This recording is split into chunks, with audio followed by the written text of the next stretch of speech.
Yeskel,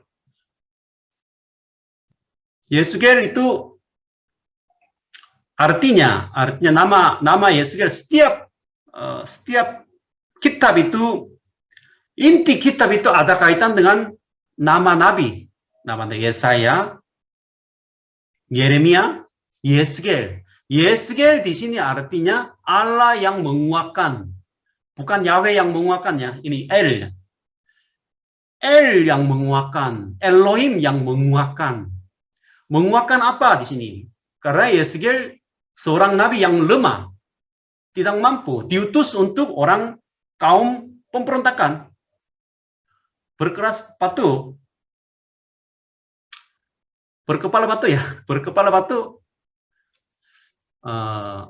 Maka Allah yang menguatkan hati Yeskel. Itu arti nama Yeskel.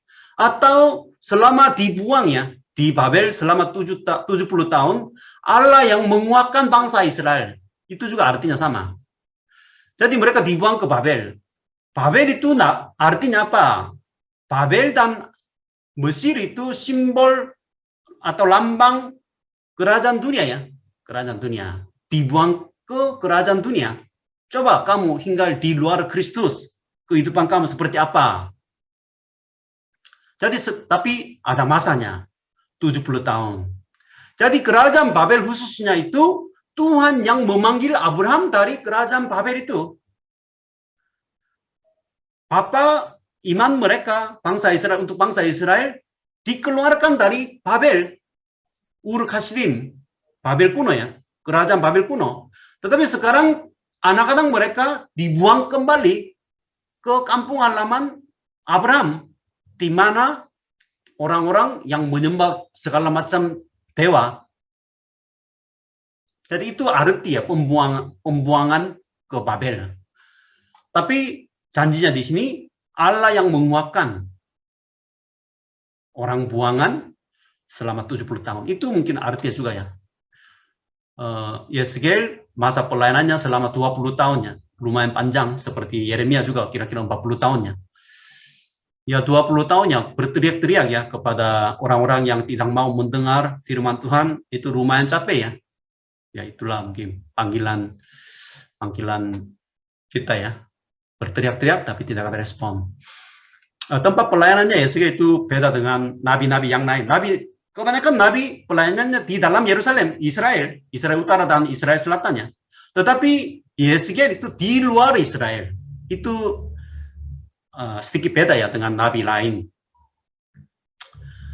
Itu tulisnya sesudah keruntuhan Yerusalem. Kemudian tempat pelayanan itu Babel. Seperti Daniel juga sama ya nanti. Daniel juga di Babel. Kemudian pembacanya orang Yahudi. Pembuangan di Babel. Kemudian kata kunci, ada beberapa kata kunci, tapi saya coba. Tuhan hadir di situ. Yahweh sama. Tuhan hadir di bait suci Yeskel. Jadi Tuhan mempertunjukkannya penglihatan tentang bait suci yang baru, yang besar ukurannya. Tapi bait suci Yeskel belum pernah dibangun, walaupun mereka diizinnya pulang ke Yerusalem. Zerubabel yang membangun bait suci yang baru, tapi kecil-kecil, tidak sesuai dengan desain dalam penglihatan Yeskel. Kalau begitu, ini kapan dibangun? Jadi melalui bait suci yang baru itu janji Allah digenapi. Itu artinya. Itu artinya Tuhan hadir di situ itu Yahweh sama. Itu hadirat Allah. Tuhan hadir itu hampir sama dengan Immanuel, yaitu nubuat tentang Yesus Kristus. Nanti akan jelaskan lagi. Itu garis besar pasal 1 sampai 24 itu hukuman atas Yehuda karena mereka mengingkari janji Allah. Tapi sebagian depan ya pasal 1 sampai 3 panggilan dulu, panggilan dan memberi tugas ya kepada Yeskel. Kemudian dia berteriak kepada orang Yehuda yang sekarang dibuang ke Babel. bangsa di Yerusalem sekarang belum dihancur ya bait suci itu. Tetapi orang-orang dibuang ke Babel, mereka masih menaruh harapan dan percaya kota Yerusalem tidak akan dihancurkan. Walaupun mereka menjadi tawanan sama Raja Yehoyakin, tetapi mereka masih menaruh harapan kota Yerusalem dan bait suci tidak akan dihancurkan karena Allah hadir di sana. Itu salah paham mereka juga. Sehingga melalui nubuat-nubuat ini ya, Yesaya menyatakan lagi seperti Nabi Yeremia, pasti akan dihancurkan. Dan juga zaman dulu banyak nabi palsu juga datang ke Babel juga. Datang ke Babel, nengok mereka, kemudian mereka bernubuat. Yeremia berkata 70 tahun akan dibuang, tapi mereka mungkin hanya 1 tahun, 2 tahun akan mereka dipulihkan semuanya, kota Yerusalem masih tidak akan dihancurkan, aman. Itu masih nabi palsu ya. Nubuat palsu masih berpengaruh pada orang yang dibuang di Babel. Sehingga di Babel Yeskiel ya bernubuat tentang kehancuran Yehuda. Kemudian yang kedua, pasal 25 sampai 32, nubuat tentang hukuman atas bangsa-bangsa asing. Itu sama dengannya, sama dengan kitab Yesaya dan kitab Yeremia. Nah, setiap kitab Nabi ya, itu biasanya itu berbicara tentang hukuman atas bangsa-bangsa lain. Bukan hanya Yehuda saja, semua bangsa akan dihancurkan. Itu di sini biasanya, di sini 7 bangsa. Kitab Yesaya dan kitab Yeremia itu 10 bangsa, tapi di sini 7 bangsa. Kemudian nanti pasal 30 sampai 48 itu pasti tentang pemulihan. Tetapi pemulihan itu intinya di sini perjanjian di dalam kitab Yeskiel itu ya, pemulihan terjadi melalui bait suci yang baru. Bait suci yang baru. Itu intinya ya. Ciri khas kitab Yeskiel itu anak manusia itu sering diucapkan anak manusia. Jadi anak manusia itu Ben Adam. Itu bahasa aslinya, Ben Adam. Adam itu artinya tanah. Jadi di sini manusia itu artinya yang lemah. Tetapi di dalam Alkitab biasanya Yesus Kristus yang menyebut dirinya anak manusia ini. Anak manusia ini. Jadi menyebut dirinya anak manusia Yesus Kristusnya. Itu agak beda artinya. Itu artinya aku Mesias. Anak manusia yang dinubuatkan di dalam kitab Daniel pasal 7 ayat 13. Jadi, tapi untuk Nabi Yeskiel itu nabi yang lemah. Kemudian nama Allah di sini juga ya mungkin seringnya Tuhan Allah di sini ya. Adonai Yahweh. Beda dengan Tuhan itu Yahweh. Tetapi sebenarnya Allah huruf besar semua ini sama dengan huruf besar ini Tuhan Yahweh. Jadi Tuhan itu huruf kecil itu Yahweh. Adonai. Perjanjian baru Kyrios. Di sini Allah itu, mengapa bahasa Indonesia menulis Allah seperti ini? Karena sulit dia menulis ya. Tuhan begini, agak bingung. Maka di sini menulis Allah. Semuanya huruf besar. Tapi di sini Adonai Yahweh. Mengapa sering disebut Adonai Yahweh? Karena dalam panggilan, dalam pelayanan Yeskiel itu semua orang Yahudi itu berkeras hati, tidak mau mendengar. Sehingga yang mengutus Yeskiel, yang bernubuat, itu siapa? Bukan, ya Tuhan juga bisa, Yahweh juga bisa, tapi Adonai Yahweh. Itu lebih ditekankannya. Jangan lupa, Yeskiel diutus oleh siapa? Tuhan Yahweh. Jadi, Tuhan itu artinya aku adalah aku. Jadi itu sangat menekankan kekuatan Tuhan, janji Tuhan. Kemudian di sini mereka akan mengetahui bahwa aku adalah aku adalah Tuhan. Jadi aku adalah Tuhan itu salah satu rumus ya di dalam kitab Yeskel 65 kali ya tertulis. Jadi mengapa semua masalah semua murka ini terjadi? Biar mereka mengetahui di sini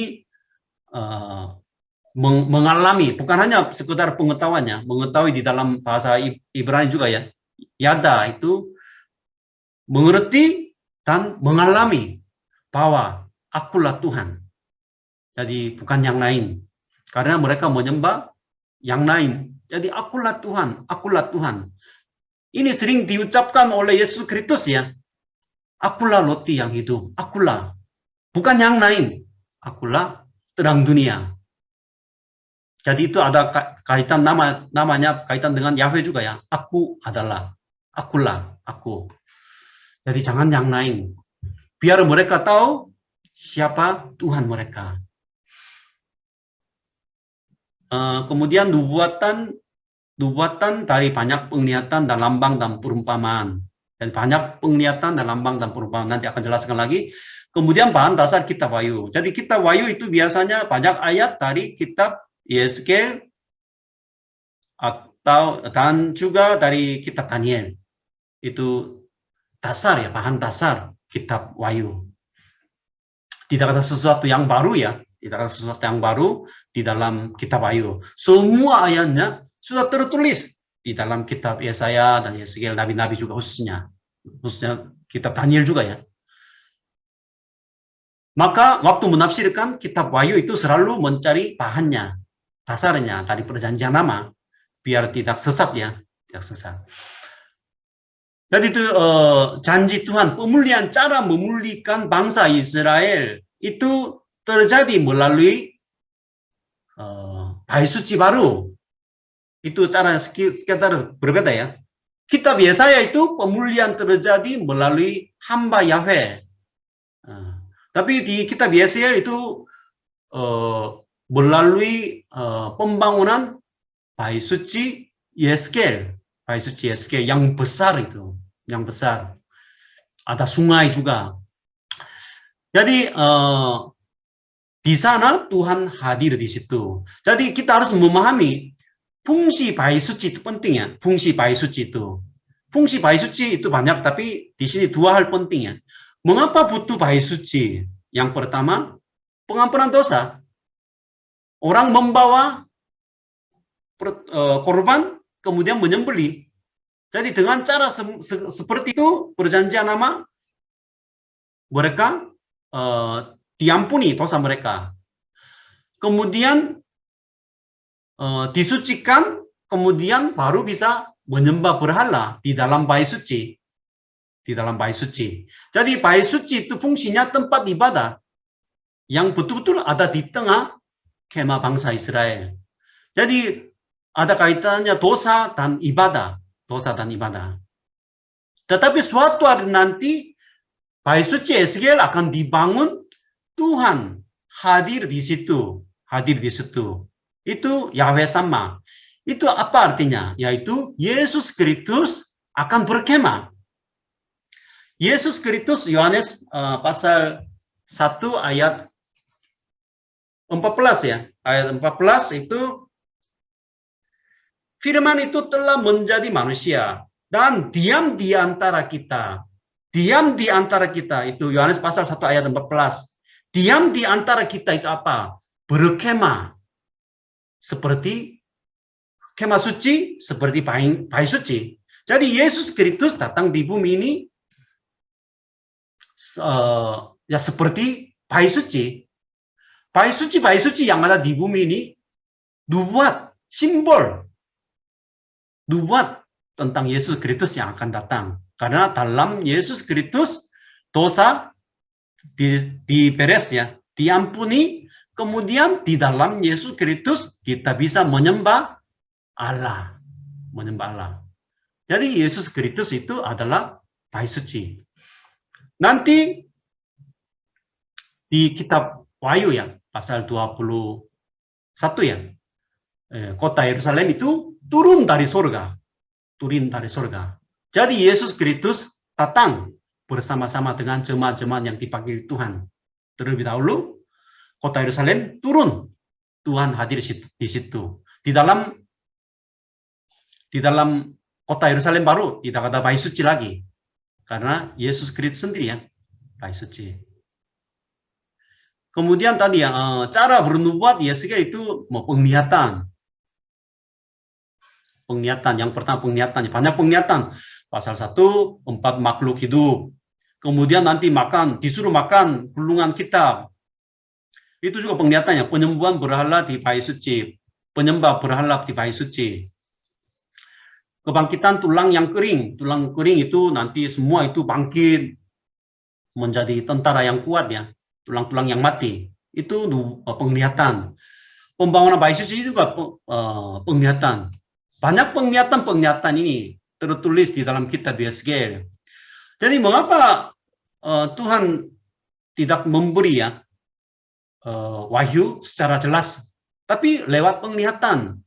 Karena setiap zaman penjajahan biasanya banyak penglihatan. Kitab Daniel juga banyak penglihatan, kitab Wahyu juga banyak penglihatan. Kenapa penglihatan ini? Karena itu zaman penjajahan. Karena hanya beberapa orang yang mengerti intinya mereka bisa paham, yaitu orang Yahudi. Kalau digambarkan tentang 4 makhluk hidup ini, ya orang bukan Yahudi, seperti orang Indonesia, orang Korea, sulit mengerti 4 makhluk hidup ini apa. Tetapi orang yang sering membaca kitab perjanjian lama, kalau mereka mendengar gambarannya, ilustrasi tentang 4 makhluk hidup ini, semua orang tahu. Tetapi orang Babel, raja-raja Babel, yang menjajai Israel, mereka tidak paham. Jadi melalui penglihatan ini ya, semacam rahasia. Hanya beberapa orang saja tahu. Seperti Injil ini juga Injil rahasia ya. Maka setiap zaman penjajahan biasanya banyak penglihatan tertulis ya. Kemudian perumpamaan juga sama, perumpamaan juga banyak di sini ya. Pohon anggur yang tidak berguna nanti ya, persundalan Yerusalem, Raja Wali dan pohon anggur.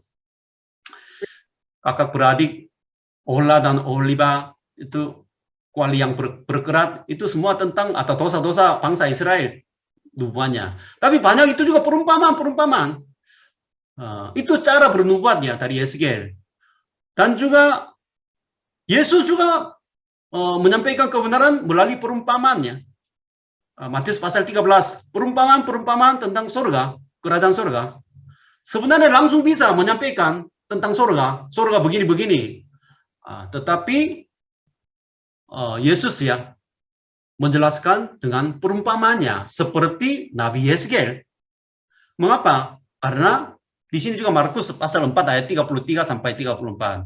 Dalam banyak perumpamaan yang semacam itu, Yesus memberitakan firman kepada mereka. Yesus menggunakan perumpamaan sesuai dengan pengertian mereka. Dan tanpa perumpamaan, ia tidak berkata-kata kepada mereka. Ya seperti Yeskiel ini ya. Tetapi kepada murid-muridnya, ia menguraikan segala sesuatu secara tersendiri.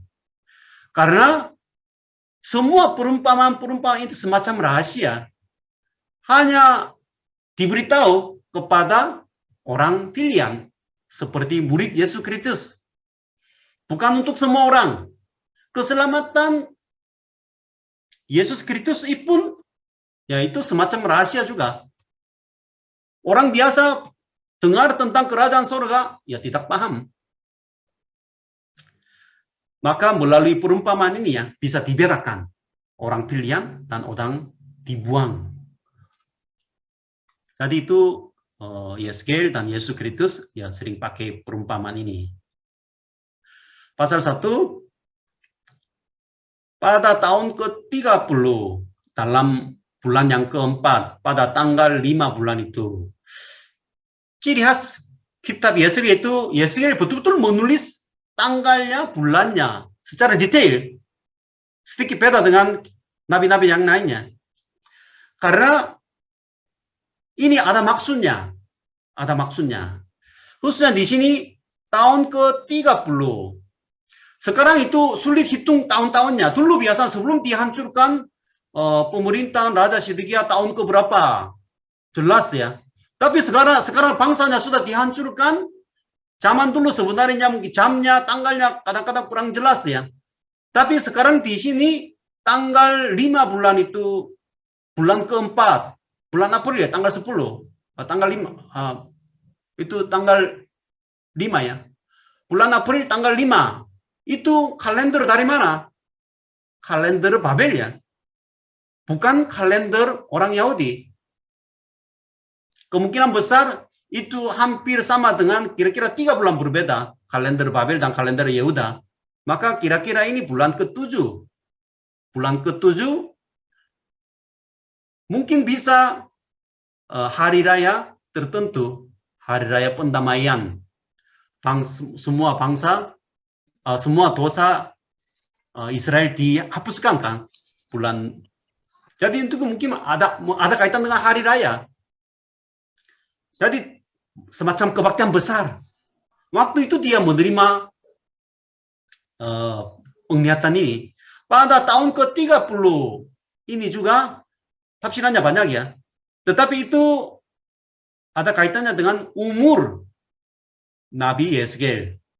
Nabi Yeskel umurnya 30 tahun. Mengapa di sini 30 tahun pentingnya? Karena dia Yeskel itu imam.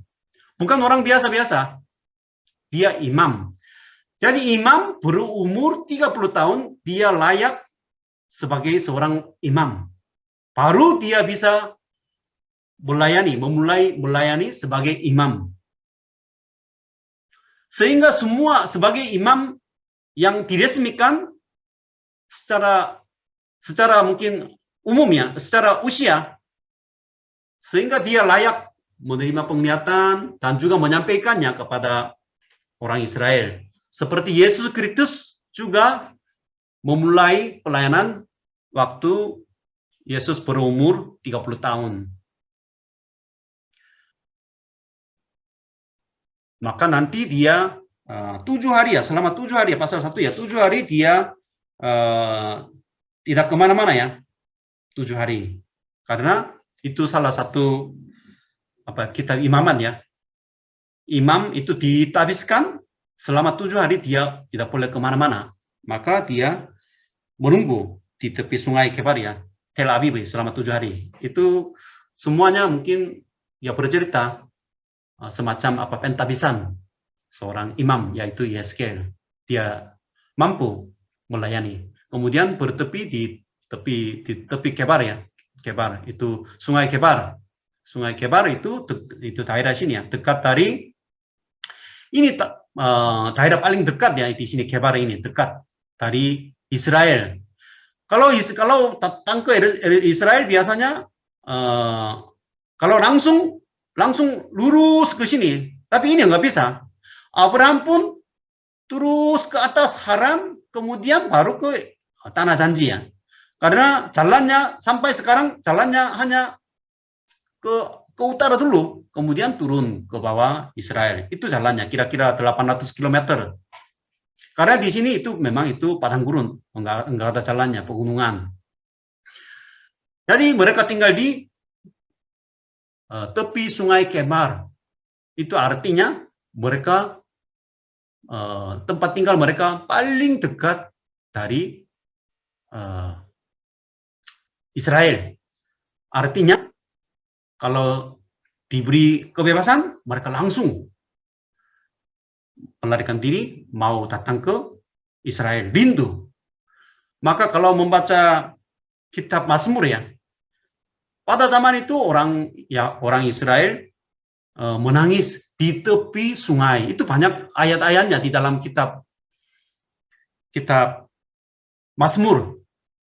Akhirnya Rasul Paulus juga ya, Kisah Para Rasul pasal 16 ya. Rasul Paulus datang ke Filipus ya untuk memberitakan Injil ya. Sebelum ketemu Lydia, dia mencari tempat untuk berdoa sembahyang di tepi sungai. Jadi itu tradisi ya orang Yahudi. Mereka suka berdoa di tepi sungai karena itu tradisinya. Waktu dibuang ke Babel, mereka selalu itu melihat ke arah kota Yerusalem seperti kiblat ya, melihat kota Yerusalem, rindu datang untuk menyembah Tuhan. Maka mereka tinggal di tepi sungai Kebar ya. Kemudian melihat 4 makhluk hidup di sini, 4 makhluk hidup di sini ya. Gambarnya mungkin kira-kira gambar yang cocok mungkin sulit dicari, tapi kira-kira mungkin menurut aku itu yang paling tepat ya, paling tepat. Di sini ada empat malaikat, 4 malaikat. Itu malaikat itu namanya kerub. Kerub itu sama dengan dalam penglihatan Yesaya juga, Yesaya pasal 6 ya. Kerub itu pekerjaannya menjaga takhta Allah, menjaga takhta Allah. Dan membawa takhta Allah kemana-mana. Itu fungsinya. Karena di sini ada rodanya. Roda. Dalam penglihatannya, roda itu penting. Roda itu bisa kemana-mana. Bisa kemana-mana. Tapi di roda ada penuh dengan mata ya. Pasal 1 ayat 18. Mereka mempunyai lingkar. Dan aku melihat bahwa sekeliling lingkar yang 4 itu penuh dengan mata. Di sini, di roda itu penuh dengan mata. Mata itu fungsinya melihat, menyelidiki seluruh dunia. Jadi 4 itu artinya 4 arah, selatan, utara, barat, ya, timur. Itu seluruh arah, mereka setiap grup 4 itu melihat ke depan. Bukan di belakangnya, ke depan. Jadi kemudian mereka mempunyai 4 muka. 4 muka. Setiap kerub 4 muka ya. Depan itu manusia. Manusia itu antara ciptaan yang paling kuat. Di sini maksudnya manusia dan singa dan lembu, raja wali itu artinya di sini yang paling kuat.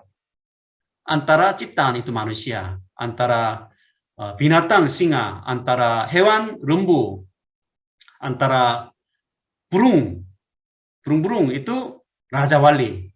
Jadi kerub itu begitu berkuasa besar sebagai hamba Tuhan yang membawa takhta Allah. Jadi dengan ini pakai roda ya, roda itu ya berkeliling seperti mobil mewah lah.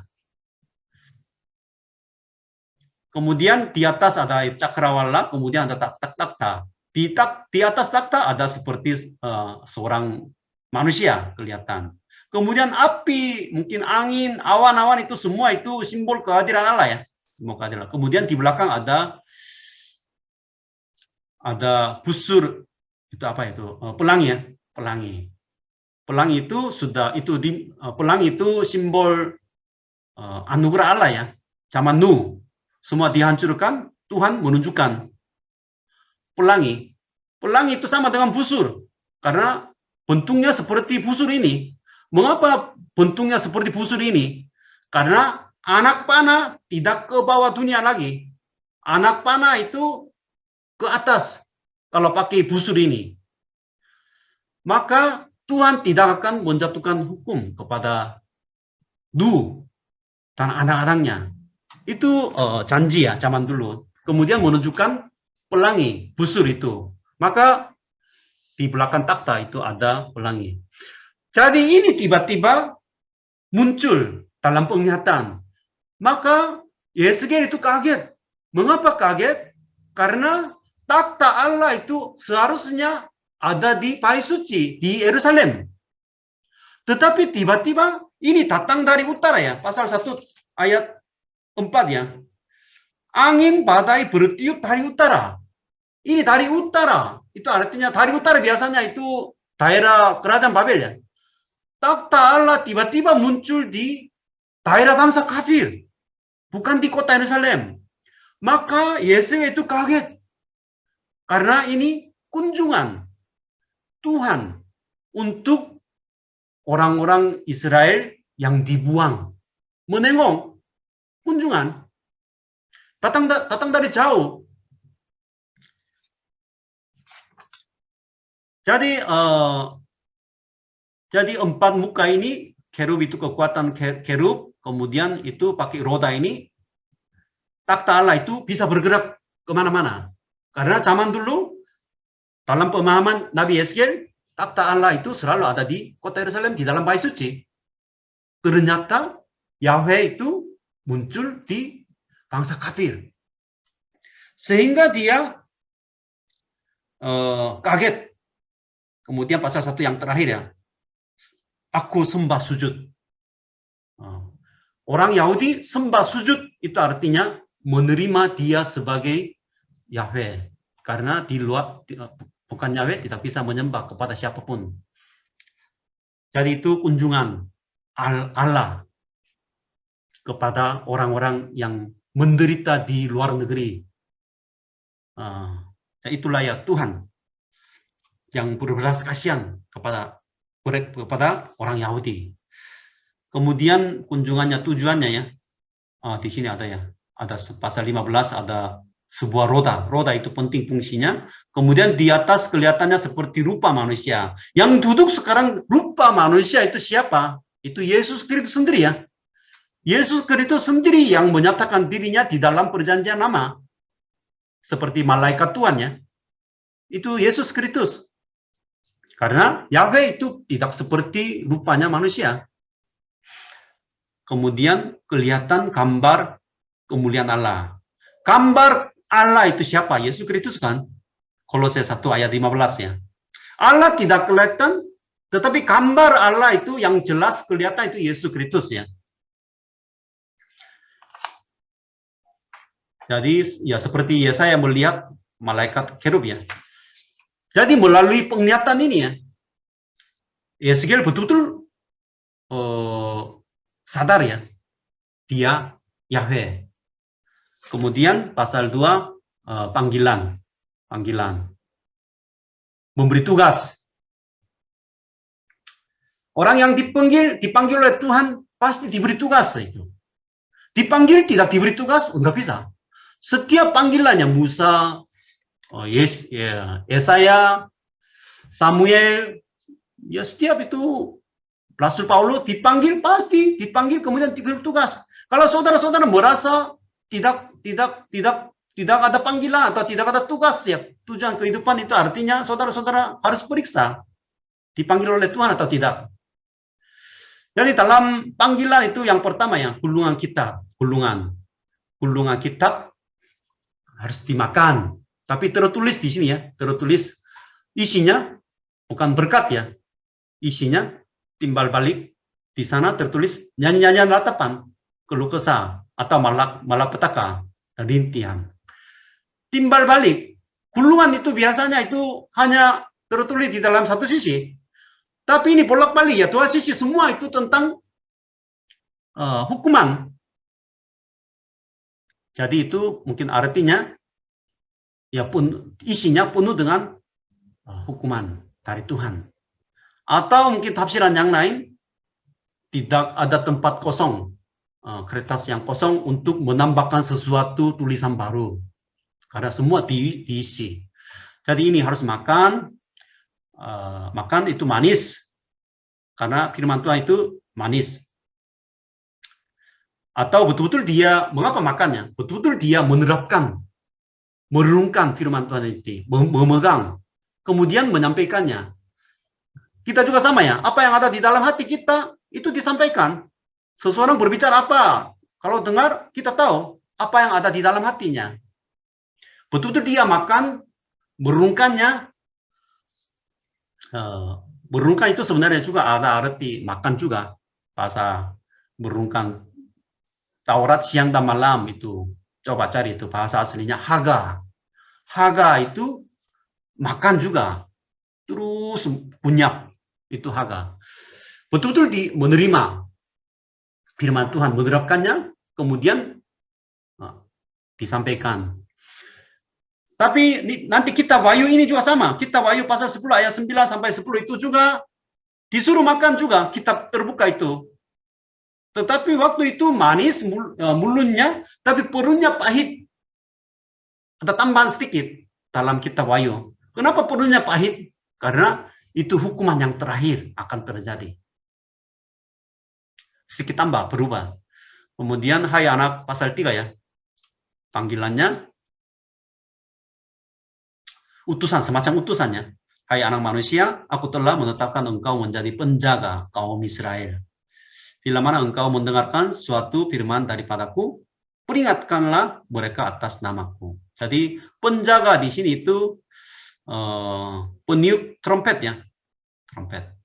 Jadi yang menjaga benteng atau menjaga orang yang menjaga di menara, dia melihat musuhnya datang, dia harus berteriak-teriak pakai trompet. Musuh datang. Tetapi penjaga ini diam, enggak berbicara apa-apa, tidak melakukan sesuai dengan tugasnya, nanti ya penjaga ini dihukum. Yeskel dipanggil oleh Tuhan, kemudian bernubuat kebenaran kepada kaum pemberontakan orang Israel yang dibuang, masih menaruh harapan yang duniawi, tidak akan mendengar firman Tuhan itu, tetapi tetap ya berfirman. Seperti trompet itu, alatnya trompet, anginnya masuk, pasti ada suaranya. Tidak ada suara, diam, itu nanti dia harus tanggung jawab. Tanggung jawab. Jadi, tanggung jawabnya berat ya, karena tidak ada hasilnya, pelayanannya. Seperti Yeremia. Maka sekarang juga saya juga ya, banyak jemaat berkumpul di sebuah gereja rame-rame, itu betul-betul berhasil atau tidak. Justru di dalam Alkitab, pelayanan itu nabi-nabi tidak ada hasilnya. Yesus pun pelayanan hanya memuridkan 20 orang saja, 12 orang saja.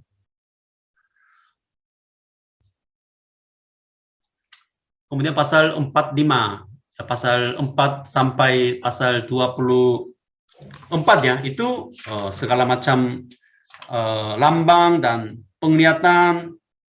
Intinya murka Tuhan atas bangsa Israel, bangsa Yehuda ya. Israel sebenarnya sudah dihancurkan, tapi di sini sering disebut ya Israel juga. Agak bingung ya. Dari pasal 4 itu ada 4 lambang. Mengapa menggunakan lambang ini juga ya? Perbuatan simbol. Seperti Yesaya juga sama, Yesaya juga sama. Biar dilihat. Karena melalui suara nubuat dari mulut Yeremia, mereka tidak mau mendengar. Sehingga menunjukkan perbuatan simbolnya. Biar mereka melihatnya dengan mata mereka. Tapi itu pun sebenarnya ditolak. Maka Yesus datang ya menyembuhkan orang bisu dan orang tuli. Jadi itu rambang di sini pakai batu bata, kemudian berbaring kiri 390 hari ya. Itu mungkin tafsirannya agak sulit. Mengapa? Itu lumayan panjang ya. Itu kiri itu artinya, biasanya kiri itu daerah utara. Berbaring kiri itu dua tentang Israel utara. Berbaring kanan itu artinya selatan. Kanan biasanya selatan. Itu buat 40 hari ya. 40 hari itu menjadi 40 tahun kan. Berbaring ke kiri kanan itu artinya ini buat tentang Israel selatan. Jadi itu hukuman akan terjadi selama 40 tahun. Itu juga sebenarnya enggak cocok karena 70 tahun kan. Jadi itu 390 tahun itu sejak dari mana? Ini agak bingung, agak sulit. Tapi lumayan panjang. Utara lebih panjang daripada selatan. Kemudian masakan dimasak dengan kotoran lembu. Tetapi perintah dari Tuhan itu, waktu masak makanan itu kotoran manusia. Tuhan menyuruh pakai kotoran manusia ya. Pasal 4 ayat 12. Bagaimana mungkin Israel yang mengerti hukum Taurat itu, kalau hukum Taurat ulangannya, itu kotoran itu harus, tempat kotoran itu selalu harus di luar bait suci mereka. Gereja-gereja juga biasanya itu, kamar mandi itu tidak boleh ya. Bangun di dalam gereja. Gereja Korea itu dulu seperti itu. Karena itu najis. Tetapi, ya perintah Tuhan itu, kotoran manusia. dengan kotoran manusia itu semacam kayu ya, memasak makanan. Itu sedih. Perintah ini terjadi, maka Yeskel berteriak-teriak, maka diganti ya, diganti dengan kotoran lembu. Kotoran lembu itu semacam kayu ya untuk memasak. Karena sudah lama dikepung kota Yerusalem, ya tidak bisa mencari kayu bakar dari hutan. Kemudian pangkat cangkut. Pangkat cangkut itu sebenarnya itu perintah yang tidak masuk akal juga, karena harus laki-laki harus memiliki cangkut yang panjang ini, orang Yahudi. Sampai sekarang tidak boleh dipangkas. Rambut pun tidak boleh. Zaman ini ya, zaman Yeskel. Tetapi ini harus dipangkas. Waduh, bagaimana itu bisa mungkin ya? Kemudian dibagi sepertiga. Jadi itu semua tentang hukuman Tuhan akan terjadi atas kota Yerusalem. Mengapa ini terjadi? Itu pasal 5 ya, ayat bagian yang terakhir itu biar mereka tahu mengapa ini terjadi, lebih jahat daripada bangsa-bangsa lain. Ayat 6. Lebih jahat. Karena kejahatan bangsa Israel. Orang Kristen sudah tahu kebenarannya, tetapi perbuatannya tidak sesuai. Itu lebih jahat daripada orang yang belum mengenal Tuhan Yesus. Itu lebih jahat sebenarnya. Itu terjadi, maka melalui malapetaka yang berkat Tuhan itu, akulah Tuhan. Mereka harus tahu. Mereka akan mengetahui, ini juga ya. Mereka akan mengetahui mengalami bahwa siapa Tuhan. Ya. Tuhan yang menyatakannya di dalam cemburuku. Jadi itu, kalau dia tidak tahu siapa Tuhan dia, pasti dia berbuat dosa. Jadi kesimpulannya aku menulis buru-buru. Panggilan orang Kristen ya, panggilan. Kita belum pernah melihat penglihatan yang seperti Yeskel lihat ya. Tetapi sebenarnya kita juga mengalami surga terbuka, langit terbuka. Langit terbuka, kemudian Yesus datang ya dari surga. Melalui Yesus Kristus kita dipanggil. Itu semacam mujizat ya. Mujizat. Kemudian orang dipanggil pasti diberi tugasnya. Dia tahu tugas dia seperti apa. Tapi kebanyakan orang belum dipanggil sehingga tidak tahu tugas hidupnya. Tugas pelayanannya tidak tahu. Tugas pelayanannya, tujuan hidupnya jelas ya. Melaksanakan amanah agung. Memberitakan Injil. Di dalam gereja, di luar gereja. Jangan menganggap bahwa memberitakan Injil kepada orang tidak percaya.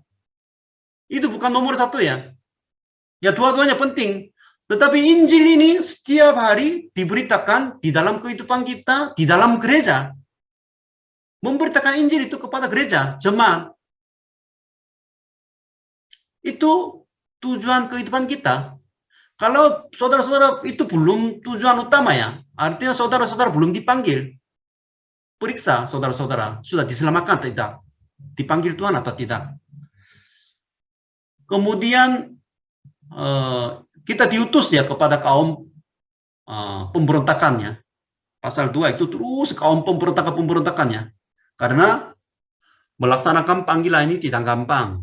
Tidak gampang. Pasti habis 22 tahun pelayanan, kemungkinan besar tidak ada hasilnya. Yeremia 40 tahun tidak ada hasilnya. Selalu diancam, dibunuh.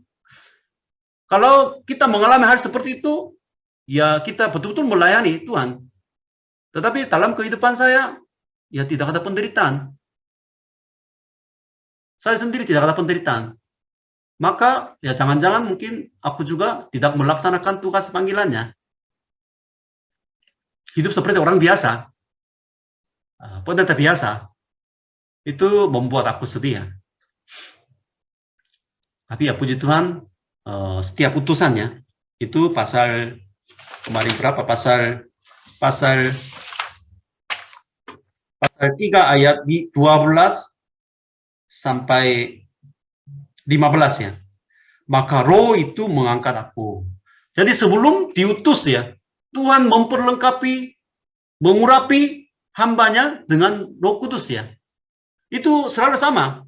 Yesus Kristus, Matius pasal 10, Yesus Kristus mengutus murid-muridnya 12 murid. Itu pasal 10 ayat 1 ya, memberi kuasa, kemudian nanti ya diperlengkapi dengan kuasa Roh Kudus. Maka jangan takut, Tuhan yang menguatkan. Jadi kepada siapapun kita bercerita tentang kebenaran, yaitu hukuman Allah dan keselamatan anugerah Allah. Itu kita harus sampaikan sampai ke ujung bumi ya. Jadi itu tugas kehidupan kita. Alasan kuliah, alasan kerja, alasan bernapas, alasan hidup, itu satu-satunya. Walaupun jarang terjadi ya, tapi tetap melakukannya sampai setia sebagai orang yang dipanggil oleh Tuhan. Dan juga tugas ini diberi oleh Adonai Yahweh.